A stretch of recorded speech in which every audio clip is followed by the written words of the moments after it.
The Discourses of Christ of the Last Days.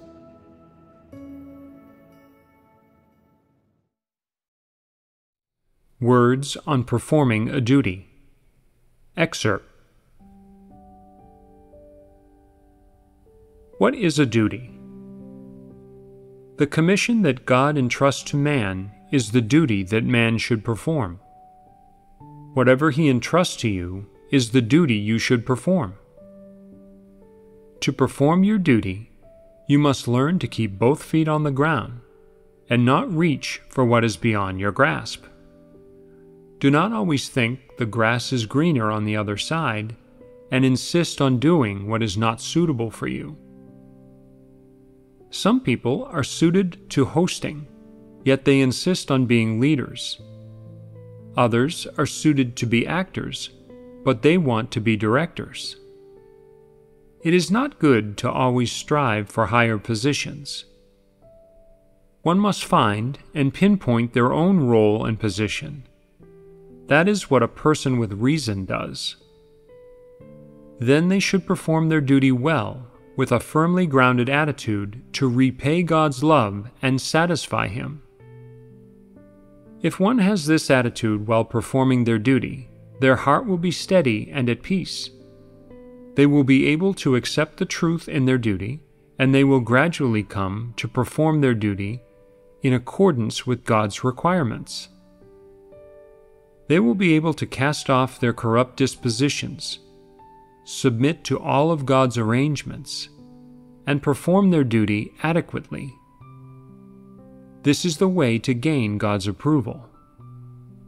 If you can truly expend yourself for God and perform your duty with the correct mindset, a mindset of loving and satisfying Him, you will be led and guided by the work of the Holy Spirit. You will be willing to practice the truth and act in accordance with the principles while performing your duty, and you will become a person who fears God and shuns evil. In this way, you will fully live out true human likeness. People's lives gradually grow as they perform their duties. Those who do not perform duties cannot obtain the truth and the life, no matter how many years they believe, because they lack God's blessing. God only blesses those who truly expend themselves for Him and perform their duties to the best of their ability. Whatever duty you perform, whatever you can do, consider it your responsibility and your duty, accept it, and do it well. How do you do it well? By doing it exactly as God demands, with all your heart, with all your mind, and with all your strength. You should contemplate these words and consider how you can perform your duty with all your heart. For example, if you see someone performing their duty without principles, doing it carelessly and according to their own will, and you think to yourself, "I don't care, it's not my responsibility," is this doing your duty with all your heart? No, it is being irresponsible. If you are a responsible person, when such a situation befalls you, you will say, "This won't do. It may not be under the scope of my supervision, but I can report this issue to the leader and have them handle it in accordance with the principles." After doing so, everyone will see that it was appropriate, your heart will be at ease, and you will have fulfilled your responsibility. Then you will have done your duty with all your heart. If, no matter which duty you are performing, you are always inattentive and you say, "If I do this work in a simple and cursory way, I can get by with just muddling through it. After all, no one will check it. I've done the best I can with the limited abilities and professional skills that I have. It's good enough just to get by. Besides, no one will ask about it or get serious with me. It's not that important. Is having this intent and this mindset performing your duty with all your heart? No. This is being perfunctory, and it is a revelation of your satanic, corrupt disposition. Can you perform your duty with all your heart by relying on your satanic disposition? No, that would not be possible. So what does it mean to do your duty with all your heart? You will say, even though the above has not inquired about this task, and it doesn't seem very important among all of the work of God's house, I will still do it well. It is my duty. Whether a task is important or not is one thing. Whether I can do it well or not is another. What is important?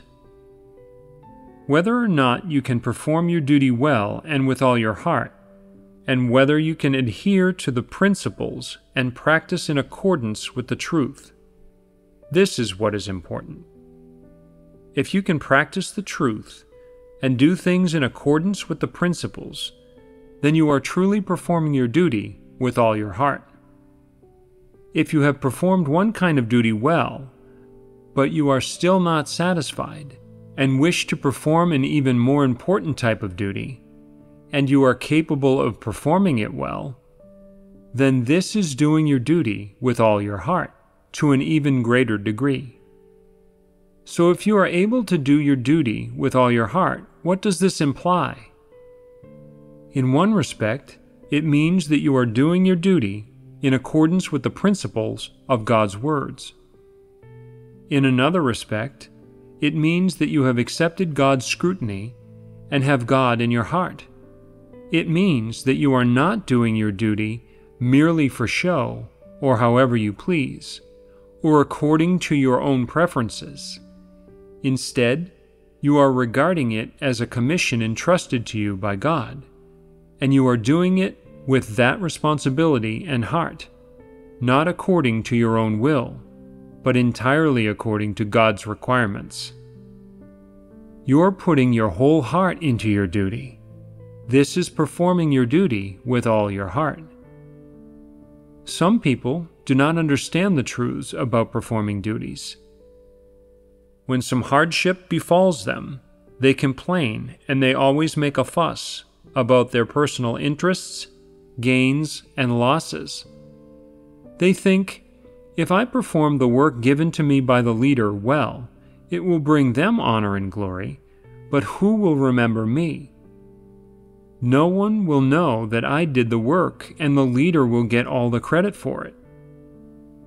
Isn't performing my duty in this way serving others?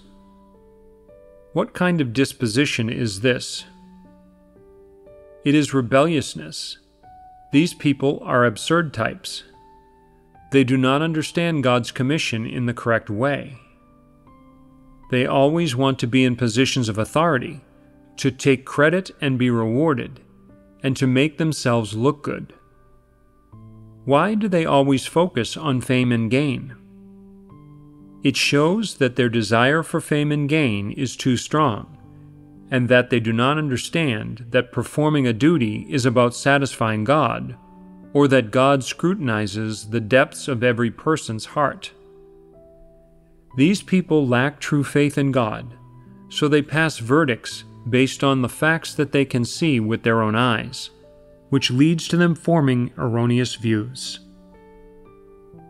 Consequently, they become negative and passive in their work, and unable to perform their duties with all their hearts and all their strength.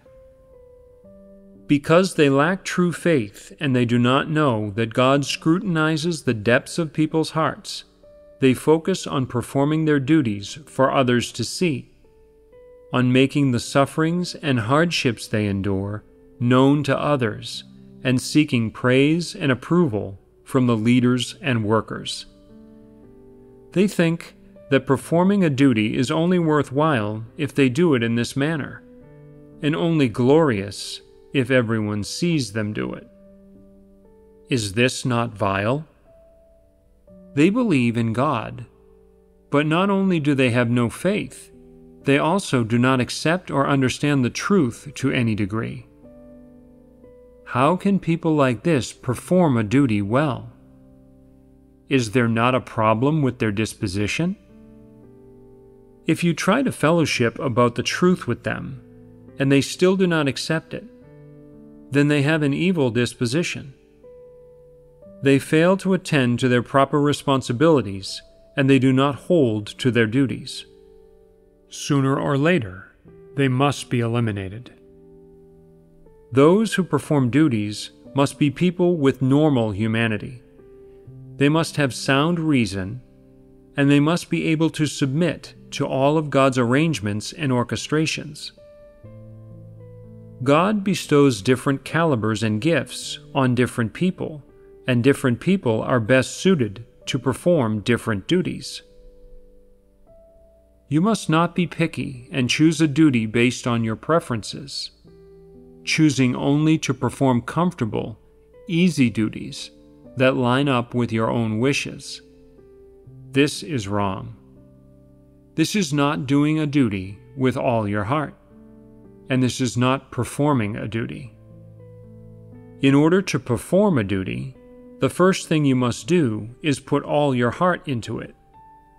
Next, regardless of what you are doing, whether it be a big task or a small one, a dirty one or a tiring one, a task that is done in front of other people, or one that is done out of sight, an important task or an unimportant one, you should regard them all as your duty and adhere to the principle of doing them with all your heart, all your mind, and all your strength. If after performing your duty, you end up feeling that your conscience is not completely clear regarding some of the work that you have done, and that even though you have put all your heart into it, some of your work has not been done well, and the results of your efforts are not very good, what should you do?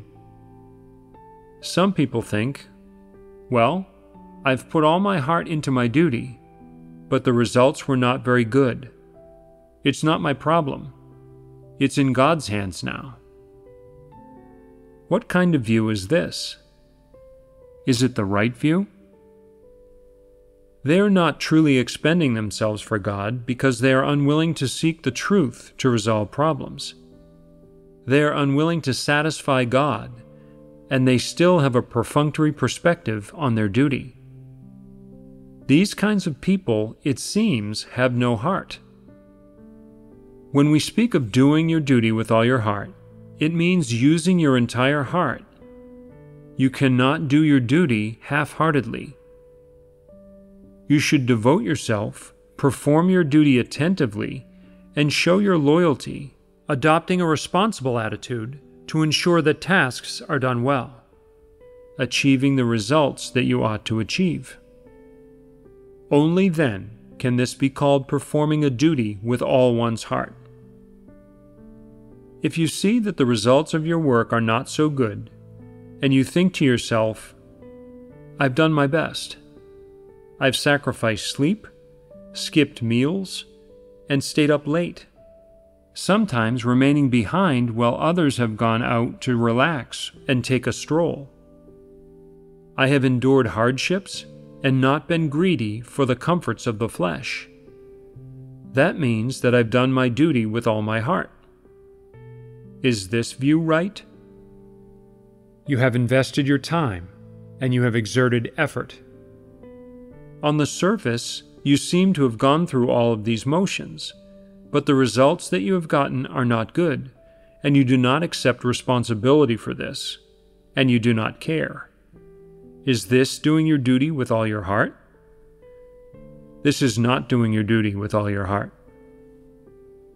When God determines whether a person is doing something with all their heart, what does He look at? In one respect, He looks at whether you approach that thing with a conscientious and responsible attitude.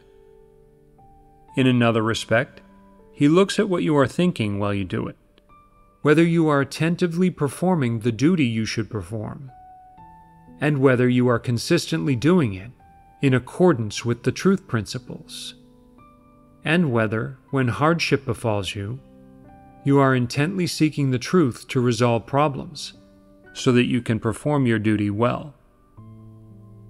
As humans do things, God watches and scrutinizes. He is observing their hearts the whole time. Although people do not know it, they can sometimes sense His scrutiny.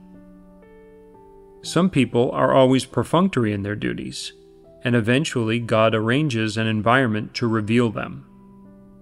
At that point, they sense His abandonment, and everyone sees that they do not resemble believers, that they resemble unbelievers, devils, and Satans. These kinds of people are eliminated during the performance of their duties. Some people often reflect on themselves while performing duties. Sometimes the results that they get are not good, or a problem arises, and they can feel it in their hearts. And they think, "Am I being perfunctory again?" They feel reproached. How does this come about? It is brought about by God. It is the Holy Spirit's enlightenment. So why is God enlightening you?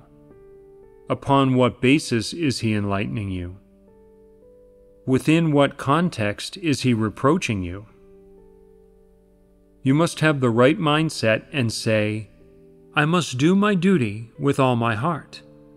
And that means doing it in accordance with the truth. Have I truly done my duty with all my heart? If you always ponder on this, God will enlighten you and make you understand. I didn't do that task with all my heart. I thought I was doing quite well. I would have scored myself 99 out of 100. But now I see that's not really the case. I was actually barely adequate. Only then will you discover God's dissatisfaction. This is God enlightening you and allowing you to understand how well you actually perform your duty and how far you still are from His requirements. If someone falls far below the minimum standards in the performance of their duty, will God still enlighten them? Probably not. Who does God enlighten? Firstly, those who love the truth. Secondly, those with an attitude of submission. Thirdly, those who long for the truth.